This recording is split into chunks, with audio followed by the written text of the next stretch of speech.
কিতা ইটার দোষ আমার না, যেটা তুই কইতাছ তোরা নিজের আর দোষ আগে খুঁজা বাইর কর, বুঝছত?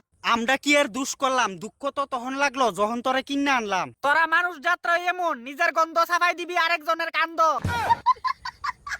ঠিক কইছি নি ক কথাটা? আমরা এমন করছি কিতা? আমার লগে যে চিল্লাইতাছ তুই কি আর লাগিয়া? সিলাইতা সিকারে বুঝছস না?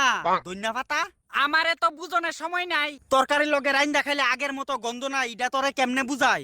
এক তো আমারে খাস, আবার আমার গন্ধ পাওয়ানোর লাগে আমার কাছে আইয়া চিল্লাস। শুন শুন, তোরা কিনতে গেলে টেহা লাগে বস, আর কিনে না সেটা স্বাদ না পাইলে আমরা পুরা টেহা লস। তোরার কারণে আজকে আমার গন্ধ নাই। হারামজাদা অগল, কোন মুহে আবার স্বাদের কথা কস? লজ্জা লাগে না এই কথাটা কোনের আগে? আমরা এমন কিচ্ছু করছি না, উদো উদি লজ্জা লাগতো কেটে তুলে। দৈন্যা ভাতার গন্ধ আজকে তোরার লাগিয়া গেছে, হালা গলে কিচ্ছু করছে না বইলে। এই ধন্যা পাতার বাচ্চা, আমরা কি তোরে গুতা দিছিলাম? ওই মানুষের বাচ্চা, তোরার গুতাগুতির কারণে আমার গন্ধ আমি হারাইলাম।